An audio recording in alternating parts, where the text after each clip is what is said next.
So let's start with one of Doom's most ridiculous moments, when he literally destroyed an entire universe over an insult.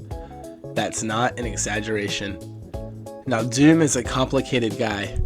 On one hand, he genuinely wants the betterment of mankind. On the other hand, he is the single pettiest man alive. Petty enough to put every Twitter feud to shame, and in Marvel's Dr. Doom run from 2021, that pettiness goes nuclear. The story kicks off with Doom waking up in a field, remembering an explosion on the moon caused by Reed Richards. He's taken in the sight, reminding him of his home in Latveria, and that's when out of nowhere, an airship lands and out steps another Doom. But this one isn't scarred, isn't bitter, and he's actually brought world peace. So for clarity, we'll call him Victor. Victor shows Doom what he could have been: handsome, respected, beloved, basically everything Doom swears he already is, but without the constant world domination attempts. And at first, Doom actually starts to crack. For maybe the first time ever, he realizes that his failures aren't the world's fault, they're his. That's some heavy stuff, right? But then, Victor makes a mistake, a fatal one. He insults Doom's outfit. Now, you can call Doom a tyrant, you can call him a megalomaniac, but you do not clown on the fit. Doom's not having it, so what does he do?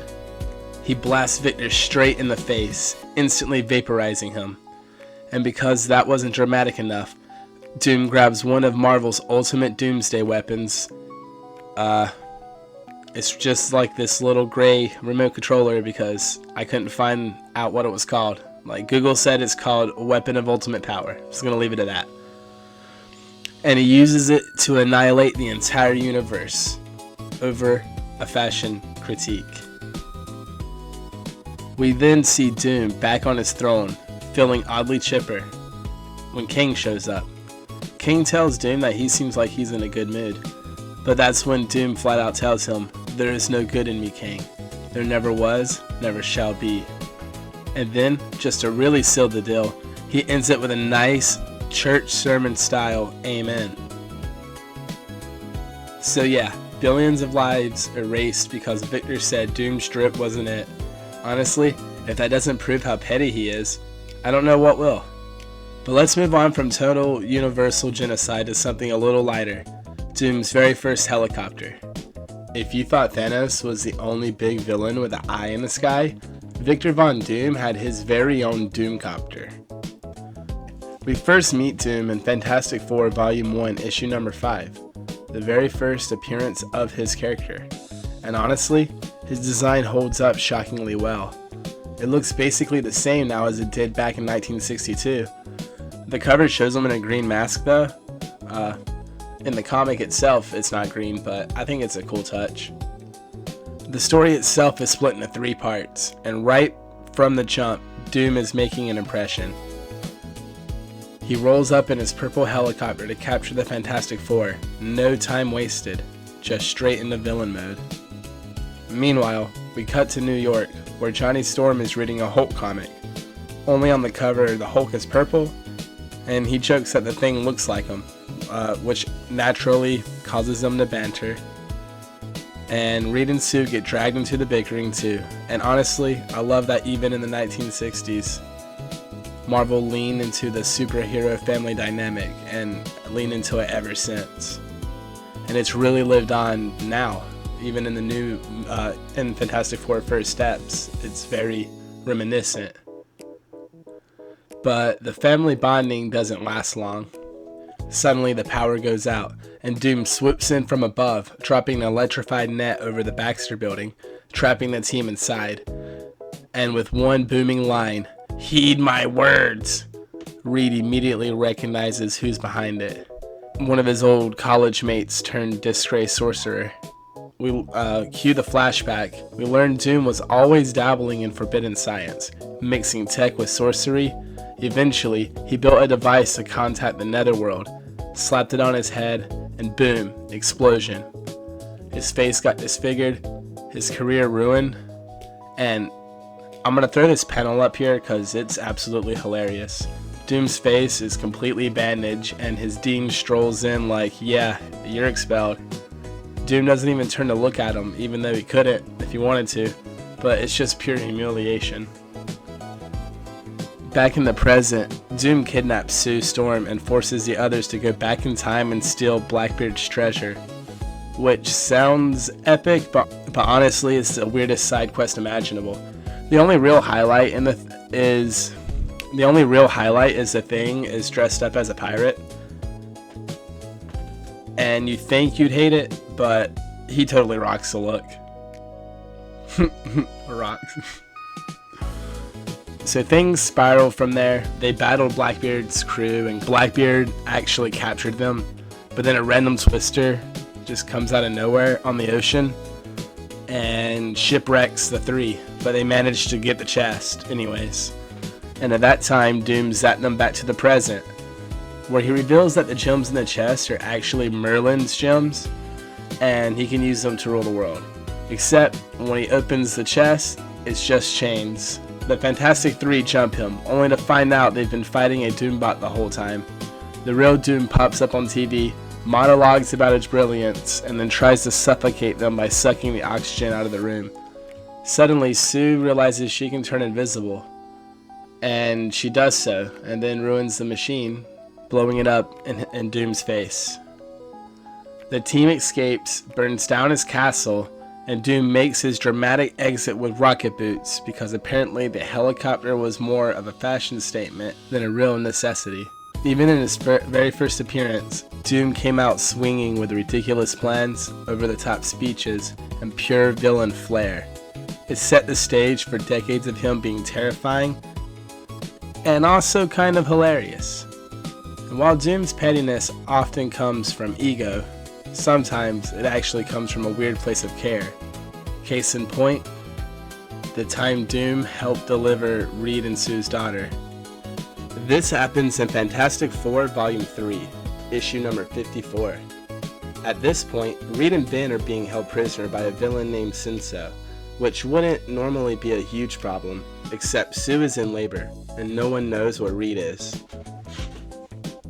Black Bolt and Medusa, along with the other Inhumans, are doing their best to help, but they both know this is way out of their depth. That's when the unthinkable option comes up. Maybe, just maybe, the only person who can save Sue and the baby is Dr. Doom. So Johnny storms off to Latveria to beg for help. Doom notices right away that Johnny's flames are burning hotter than usual. He's panicked, desperate. Johnny explains that Sue is on the brink of death, and that the baby probably won't survive. And the last time Sue was pregnant, even Reed and a team of geniuses barely kept her alive, and they still lost the child. Doom doesn't respond immediately, he just listens, and then we see his eyes soften, just for a moment. Compassion and understanding. Before we can even process it, the story cuts back to Reed and Ben. Ben manages to break through a mental block, hulks back into his rocky form, and he starts clobbering everything in sight to free Reed. Meanwhile, back in New York, Doom arrives at the Baxter building. Sue is understandably uneasy about having him in the room during something this vulnerable, but Doom reassures her. But if you and your child want the smallest chance of survival, you must trust me. Reed and Ben eventually make it back and bump into the Inhumans, who inform Reed that Sue is safe. Reed starts rattling off names like Hank Pym or Jane Foster, assuming one of them stepped in to tend to her. But then comes the twist. He's completely floored when he sees Doom himself cradling his newborn. And honestly, Doom is tender. He's gentle. He forms this instant bond with the baby that feels more genuine than almost anything else in his entire history. Now here's where the petty creeps back in. Doom insists that, since he delivered the baby, he gets naming rights.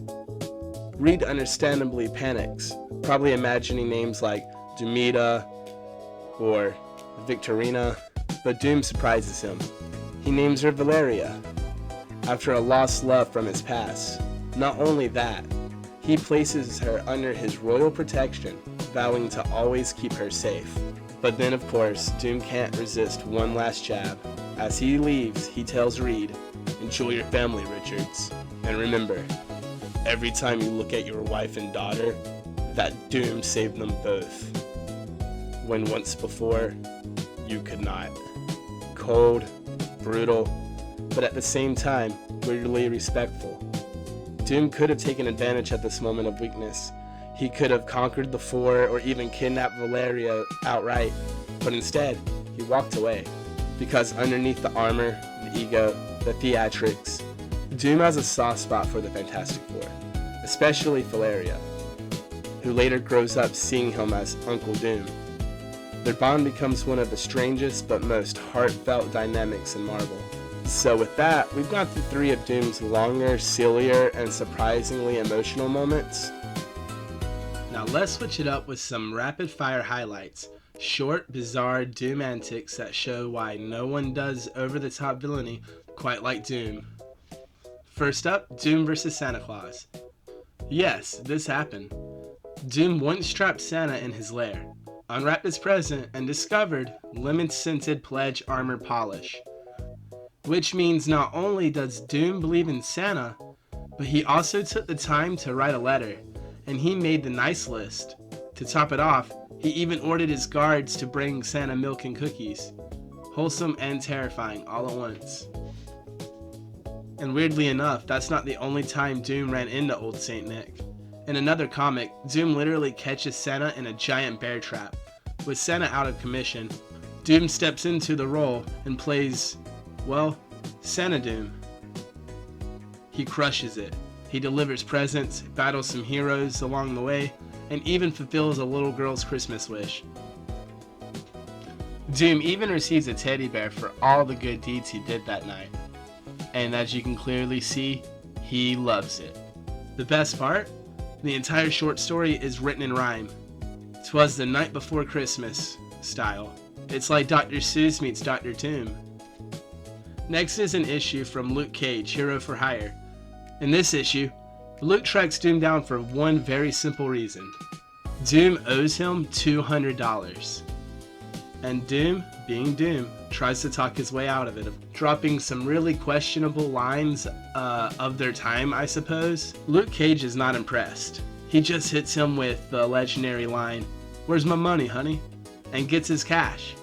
Imagine taking down one of Marvel's greatest villains as a debt collector.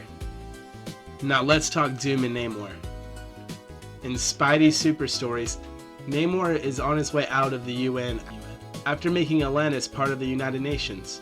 Doom pops up, points out that he runs his own country, and he has a lot of weapons, and Namor has the army. He offers to rule the world together. Namor turns him down, so Doom immediately zaps him, slaps a collar that controls his mind on him, and drags him back to Atlantis. My favorite part is when they roll up to Atlantis and Doom points out a giant horn. Namor warns him not to touch it. Doom of course responds with, "Doom does as he pleases," and blows the horn, and instantly summons a massive sea monster he wasn't prepared for. Classic Doom, doing exactly what he's told not to do, because only Doom can tell Doom what to do. And finally, to wrap the video up, we're going to talk about quite possibly the silliest modern Doom moment. Making the Fantastic Four forget their ABCs. In Fantastic Four, Volume 7, Number 7, from 2023, Doom sends a ghostly projection to infiltrate the Fantastic Four while they sleep. It's not just a spooky scare tactic. The ghost implants nanites into their bodies, gradually dissolving their language until the only letters they can still use are O, M, and D. Meaning that no matter what, the Four can still say, Doom. Petty? Yes. Brilliant? Absolutely. The Four follows the ghost back to Ben's house, just to encounter Doom, playing piano, because of course he is. Between notes, he rants about America's failures, Reed's incompetence, and how he sat and watched the so-called Great Fantastic Four lose their Baxter building to a swarm of bug monsters. He even roasts Sue, pointing out that one of her bright ideas to block out the sun nearly triggered global extinction. Doom doesn't just insult your fit, He audits your whole resume. From there, he dismantles the team with ease. Standing triumphantly above them, he tells Reed and Sue that he's not here for revenge. He's here to go back in time and rescue Valeria, his goddaughter, who was left behind in the Baxter building along with a bunch of other children. Reed begs Doom not to use the unstable time machine. Doom of course ignores him, because Doom does what Doom wants. He travels back in time, and his first idea is just to annihilate the waves of bug creatures, but isn't fast enough to stop Reed from firing up the machine, trapping Doom and the bugs in space. Doom's reaction? No matter, for Doom can simply go back and do better. And he does, seemingly. But again and again, Doom throws himself in the timeline. Sometimes he destroys Reed's invention before it can be used. Sometimes he saves Valeria only to lose her again. And again. And again. He tries every possible alternative way to save her. He even travels back to the Reckoning War, deciding the only peaceful solution is to wipe everyone out before they can cause it. Still, no matter what, Valeria is lost. Either he loses her and the world, or loses her and the galaxy. Every path ends in failure. Every reset adds a layer of obsession. But no matter, Doom keeps it going. Years pass in this endless loop of failure, with Doom watching Valeria die 1,000 times and undoing it all and trying again. At one point, he even prevents the Fantastic Four from even forming, achieves their greatest triumphs himself, ensures Valeria is born, only for the world to still fall apart. It's a vicious cycle that eats him alive. Doom time travels one more time and encounters all the Avengers at once, and he slaughters every one of them as he wonders if maybe the world isn't a failure, but he's the failure. If a man can travel time and not change the course of anything, then he truly is a fool, cannot change anything. But Doom is no fool. He comes to the conclusion. And so he decides the only answer is to prevent himself from ever starting this Doom journey. The future Doom left a flaw in past Doom's armor, so when his past self steps in and has Sue and Reed back on the ground, and he's about to activate the device to go back in time, one that wasn't there prior, obviously, Sue is able to exploit the weakness and stop him from ever beginning this time travel nightmare. With the loop broken, Doom blasts off, monologuing about his brilliance as always.